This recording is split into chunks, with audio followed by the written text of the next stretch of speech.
Segundo o deputado Jair Bolsonaro, do PP do Rio de Janeiro, aspas, os livros escolares impostos pelo MEC com frases e gravuras que pregam ser o capitalismo o inferno e o socialismo o paraíso estão envenenando 30 milhões de crianças do ensino fundamental. Fecha aspas. O deputado afirma que não há notícia de qualquer país sob regime socialista comunista no qual seu povo tenha razoável nível de desenvolvimento em educação, saúde, renda ou goze de qualquer autonomia. O deputado Bolsonaro é o entrevistado desta edição do Palavra Aberta. Eu sou Paulo José Cunha e o nosso programa é transmitido pela Rádio Câmara e pela TV Câmara. Deputado, o senhor ultimamente tem tido uma preocupação grande com a questão do planejamento familiar versus educação. Sim. A gente sabe pelas estatísticas que há uma enorme defasagem entre a falta de uma coisa em relação à outra, né? A falta de planejamento impactando, não é, a questão da educação. Como é que o senhor avalia essa situação hoje?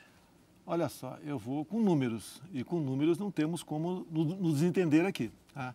Você pega o serviço militar obrigatório. Tá? O ano passado, 1.750.000 garotos se alistaram. Você multiplica por 2, são 3,5 milhões, no mínimo, que tem aqueles que não se alistam, né?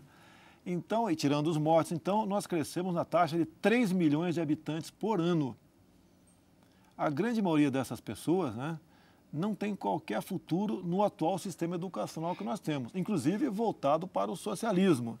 Você pode ver, enquanto nós conversamos aqui, a cada minuto o Brasil cresce 5 habitantes. Por dia, nós crescemos 8.000 habitantes. Um outro número assustador.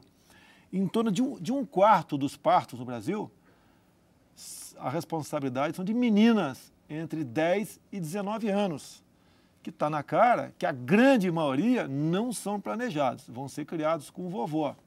1.700 partos, eu tenho aqui no material que inclusive foi levantado pela sua assessoria para essa entrevista. 1.700 partos por dia de meninas entre 10 e 19 anos. A minha proposta de planejamento familiar, infelizmente, não tem como atingir essas meninas, porque elas são menores de idade. Em sendo menor de idade, você não pode convencê-las a fazer uma laqueadura. Agora, o governo tem que jogar pesado dentro da escola com uma política desse sentido, e não naquela famigerada política do kit gay. Essa tem muito mais apelo e resultado do que a política do kit gay. Que a minha bronca com essa questão é sempre o material escolar. Não é com os gays, aí adultos, que não tem exatamente nada a ver com isso. Outra coisa importante, né, que o governo, em vez de adotar uma política de planejamento familiar, ele adota uma política de paternidade irresponsável quando ele cria o programa Brasil Carinhoso. Ou seja, cada criança de 0 a 17 anos, aquela mãe tem direito a ganhar mais R$70 por mês. Você pega um exemplo que estava em voga agora, sobre a título de acolhimento, de proteção. Mas seria uma espécie de Bolsa Família, entre aspas, para essas. Mais um complemento do Bolsa Família. Mas você estimula que você tem um auxílio natalidade também. Muita mulher engravida ou é mandada a engravidar, né, por seus mais velhos, porque o auxílio natalidade, ela compra uma geladeira, compra uma televisão, compra um utensílio qualquer. Você pega, por exemplo, a favela de Paraisópolis, em São Paulo, que esteve na mídia esses dias. São mais ou menos 100 mil habitantes. Né? 1/3 é composta de crianças menores de 14 anos. A grande maioria beneficiária agora também do Bolsa Carinhoso, vamos assim dizer. Se você multiplicar, vamos supor que metade dessas crianças apenas tenham direito ao Bolsa Carinhoso, no universo de 30 mil, 15 mil. Você multiplica por R$70, é um pouco mais de 100 mil reais por mês, que entra nessa comunidade que a gente não sabe qual é o destino. Até porque a própria matéria da imprensa diz que a grande parte dessa molecada estão a serviço do tráfico. Então, se você não adotar uma política de planejamento familiar, porque quem tem recurso e quem tem educação, controla a sua prole, ou por laqueadura, ou por outros métodos contraceptivos, existem vários aí, né? Pílula, camisinha, sei lá. Então, o Brasil não suporta. Eu tenho dito a alguns companheiros mais da esquerda, pô, você já tem voto suficiente aqui, tá, okay, para se perpetuar no poder dessa forma, com esse projeto assistencialista. A gente não precisa de mais. A gente não vai aguentar. Que a classe produtora não tem como aguentar esse desgaste. Essa explosão demográfica. Até porque o ano passado, com o Bolsa Família, foram 25 bilhões de reais. E o governo considera esse pessoal como empregado. Então, nós temos, na verdade, a maior taxa de desemprego no mundo. Agora, você volta para a educação. Eu estou com 59 anos, você está um pouquinho pertinho disso aí. No nosso mais, deputado. No nosso tempo, nós tínhamos um profundo respeito pelo professor. Hoje, o professor não tem como exercer a sua autoridade na sala de aula. Em muitos lugares, o professor está muito preocupado em não apanhar na sala de aula, não é educar. Daí tem outro dado do governo que é de estarrecer, né? Eu acho que quem quer ter um filho, primeiro tem que dizer que a responsabilidade é dele de educar e não do Estado. O Estado, me entender, passa no segundo plano numa situação dessa. Então, crianças entre 0 e 3 anos, são 3 milhões que não têm creche. Agora, para você mobiliar uma creche, você tem que ter uma estrutura, tem que ter meios para mantê-la e tem que ter pessoal também. Recurso da onde? Agora, resumindo, o garoto vai muito mais na escola pública hoje em dia atrás da merenda do que atrás do conhecimento.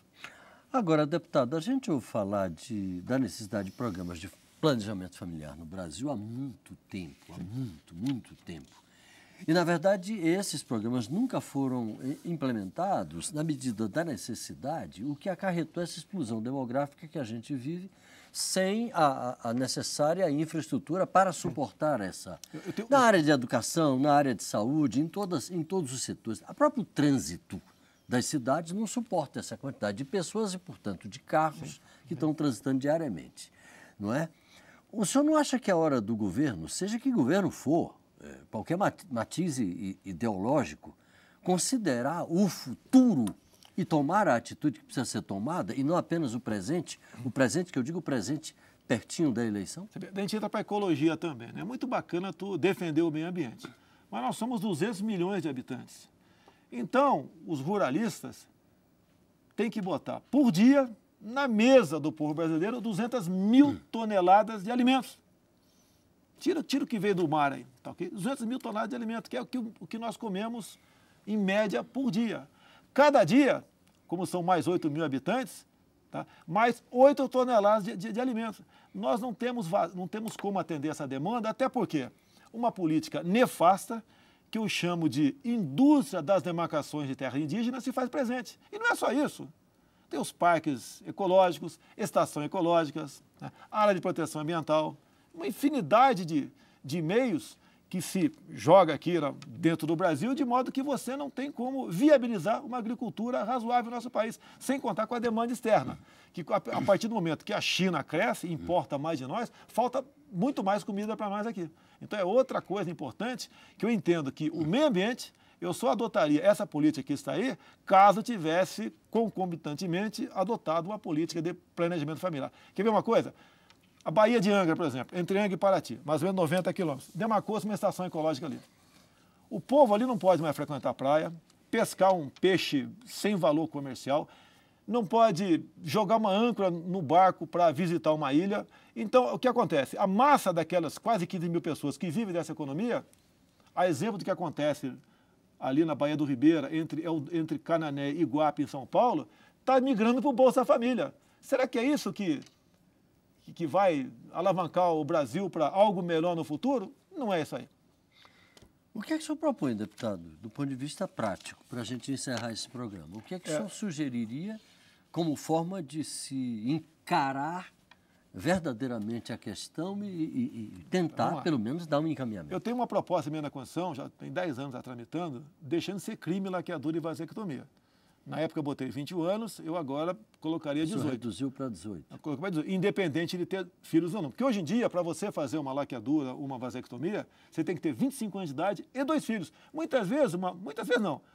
Muitas mulheres, não vamos falar em homem não, muitas mulheres, até que o homem é muito machista, né? Falar em vasectomia, ele acha que vai ficar impotente. Muitas mulheres com essa idade já têm meia dúzia de filhos. E quem vai sustentar? É o contribuinte.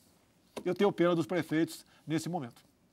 Deputado Jair Bolsonaro, do PP do Rio de Janeiro. Muito obrigado pela sua participação aqui com a gente. A você de casa, muito obrigado pela audiência. Um abraço e até a próxima.